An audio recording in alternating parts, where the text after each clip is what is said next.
Rabbi zidni ilma warzuqni fahma. Amin. Assalamualaikum anak soleh dan soleha, semangat hari Jumat. Hari ini kita akan belajar tematik, tema 9, subtema 3, tokoh penjelajah angkasa luar.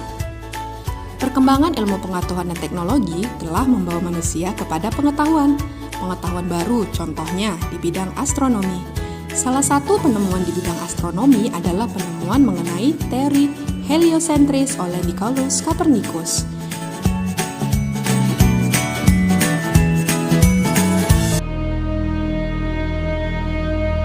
Nicolaus Copernicus merupakan seorang astronom, matematikawan, dan ekonomi perkembangan Polandia.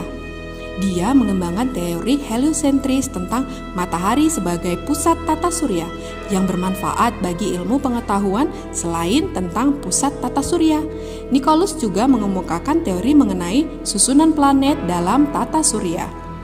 Pada pembelajaran sebelumnya, kita telah mempelajari karakteristik planet-planet dalam tata surya. Secara umum, ciri-ciri planet yaitu yang pertama, benda angkasa yang mengorbit mengelilingi sebuah bintang. Yang kedua, tidak dapat menghasilkan cahaya sendiri. Yang ketiga, berukuran sangat besar. Yang keempat, memiliki orbit atau garis edar. Selain planet, di tata surya juga terdapat benda-benda langit yang dikategorikan sebagai planet kerdil. Planet kerdil adalah sebutan bagi benda-benda langit yang memutari matahari dalam tata surya. Ciri-ciri planet kerdil yaitu yang pertama, mengelilingi matahari. Yang kedua, mempunyai massa yang cukup untuk memiliki gravitasi sendiri. Yang ketiga, belum mengosongkan orbit agar tidak ditempati benda-benda angkasa berukuran cukup besar lainnya. Yang keempat, bukan merupakan satelit sebuah planet. Selain planet-planet, banyak benda langit yang mengelilingi matahari. Salah satu benda langit tersebut adalah komet. Komet yaitu salah satu benda langit yang mengelilingi matahari dengan garis edarnya sendiri. Komet tersusun atas es dan debu. Kumpulan es dan debu tersebut membeku pada saat menjauhi dari matahari dan menguap membentuk ekor saat mendekati matahari. Sehingga komet tersebut disebut juga dengan bintang ekor. Salah satu komet yang dikenal yaitu komet Halley yang muncul setiap 76 tahun di tata sekali. surya. Apa bedanya? Di tata surya kita ada 8 planet yang mengelilingi matahari. Planet-planet ini dikelompokkan menjadi planet dalam dan planet luar. Kelompok planet dalam adalah Merkurius, Venus, Bumi, dan Mars. Planet-planet ini posisinya paling dekat dengan matahari. Sedangkan kelompok planet luar adalah Jupiter, Saturnus, Uranus, dan Neptunus. Planet-planet ini merupakan planet yang letaknya jauh dari matahari. Planet dalam dan planet luar dipisahkan oleh sabuk asteroid di antara Mars dan Jupiter. Lalu apa bedanya planet dalam dan planet luar ya? Jika dilihat dari ukurannya, planet-planet yang berukuran kecil masuk ke dalam kelompok planet dalam. Planet terkecil di kelompok ini adalah Merkurius dengan diameter sekitar 4.878 km. Sedangkan planet terbesarnya adalah Bumi dengan diameter sekitar 12.756 km. Lalu planet-planet besar masuk ke dalam kelompok planet luar.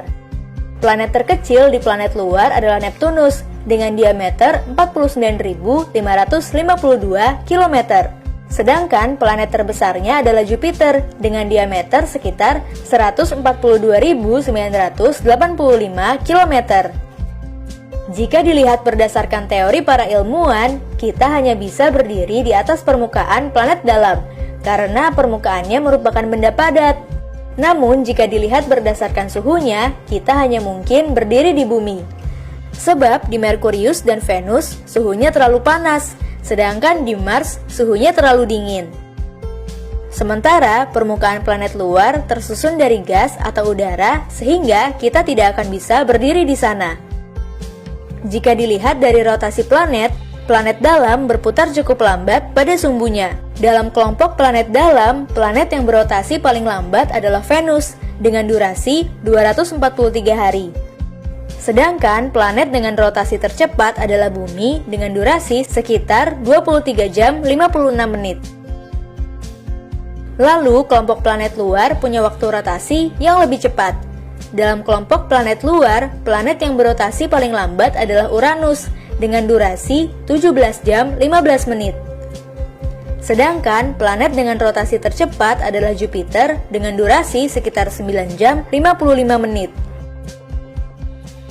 Jika dilihat dari cincinnya, semua planet dalam tidak punya cincin. Sebaliknya, semua planet luar punya cincin yang mengitari planet itu. Cincin yang mengelilingi planet luar sebenarnya merupakan satelit yang hancur karena adanya gaya gravitasi. Walaupun semua planet luar punya cincin, hanya Saturnus yang cincinnya terlihat jelas. Bahkan, cincin Saturnus bisa dilihat dari bumi menggunakan teleskop profesional. Ini karena Saturnus punya cincin yang lebih padat dari cincin planet lainnya. Nah, itu dia perbedaan planet dalam dan planet luar. Teori mengenai tata surya yang pertama yaitu oleh bangsa Yunani dan menamakan teori ini sebagai planeten yang artinya pengelana.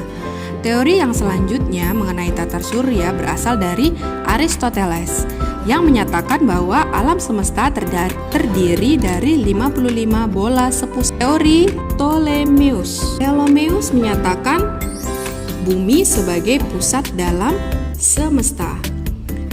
Teori yang selanjutnya adalah yang dikemukakan oleh Nicolaus Copernicus, yaitu teori tentang revolusi mengenai tata surya. Beliau menyatakan bahwa matahari sebagai pusat tata surya. Teori ini juga dikenal dengan nama teori heliosentris. Teori yang selanjutnya adalah yang dikemukakan oleh Tycho Brahe dan Johannes Kepler. Tycho Brahe yang memiliki sebuah observatorium menghasilkan pengamatan yang lebih teliti dari Copernicus. Hasil pengamatan Tycho Brahe dan heliosentris menjadi dasar bagi Johannes Kepler untuk membuat hipotesis mengenai pergerakan planet-planet. Perkembangan mengenai angkasa luar tidak lepas dari ditemukannya teleskop yang dikembangkan oleh Galileo Galilei. Dengan menggunakan teleskop ciptaannya, Galilei berpendapat sama dengan Copernicus bahwa matahari adalah sebagai pusat tata surya. Nah, untuk lebih mengenal Nicolaus Copernicus, kita akan membaca cerita fiksi yang berjudul Siapa Nicolaus Copernicus pada halaman 91 di buku tematik kita. Oke, sekarang video ini bisa di-pause terlebih dahulu dan kalian membaca teks tersebut. Setelah membaca cerita fiksi tersebut, maka ditemukan yang pertama, bagian awal merupakan bagian pengenalan tokoh dan latar. Bagian tengah menceritakan konflik yang muncul. Bagian akhir berisi tentang bagian penyelesaian. Sebuah teks fiksi memiliki unsur-unsur yang membangun sebuah cerita di dalamnya, seperti tema, tokoh, alur, dan latar belakang terjadinya cerita tersebut. Sebuah teks fiksi berisi cerita karangan dari penulis. Apakah kalian pernah melihat patung dari tokoh-tokoh penting dan terkenal? Contohnya monumen Nicolaus Copernicus di Polandia ataupun patung-patung pahlawan nasional kita? Ibu rasa pernah ya? Nah, sekarang kita akan menyaksikan video tentang teknik-teknik membuat patung tersebut. Yuk kita simak bersama.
Kemunculan pesawat luar angkasa tidak terlepas dari perkembangan teknologi dalam bidang transportasi.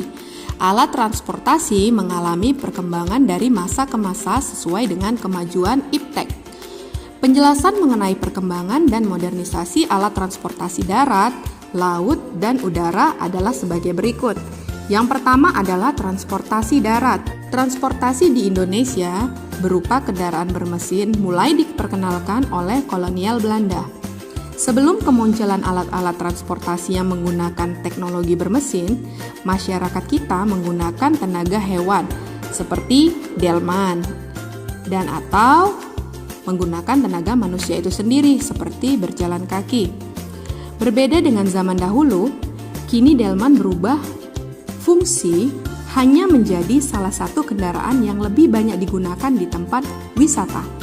Perkembangan iptek, dengan adanya perkembangan iptek, maka telah ditemukannya kendaraan-kendaraan bermesin yang telah menggeser keberadaan alat transportasi tradisional tersebut. Kendaraan bermesin telah membuat kerja manusia lebih cepat, efektif, dan efisien. Yang kedua adalah transportasi laut. Perkembangan transportasi laut berkembang dari menggunakan arah angin hingga menggunakan bahan bakar batu bara untuk berkembang lagi menjadi mesin diesel. Bahan pembuat kapal pun berubah dari yang menggunakan bahan baku kayu menjadi besi dan kemudian berubah menjadi baja.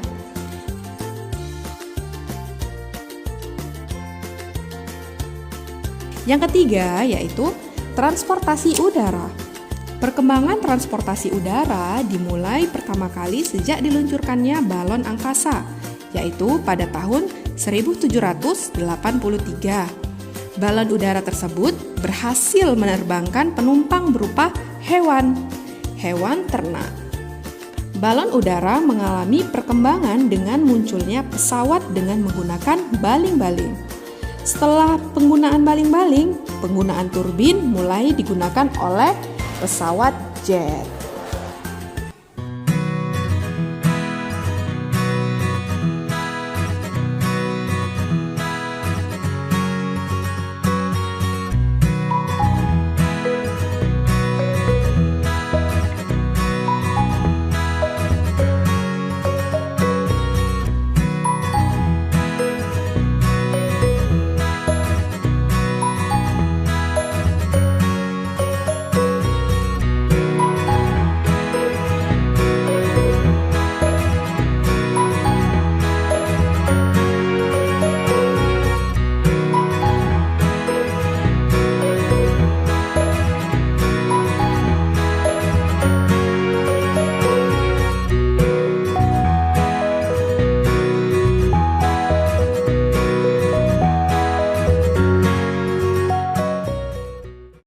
Alhamdulillahirrabbilalamin, pembelajaran kali ini telah usai. Apabila ada yang perlu ditanyakan, maka bisa langsung menanyakan kepada Ibu melalui WA ataupun ketika kita pembelajaran tatap muka. Baiklah, kita akhiri pembelajaran kali ini dengan membaca hamdalah. Alhamdulillahirrabbilalamin.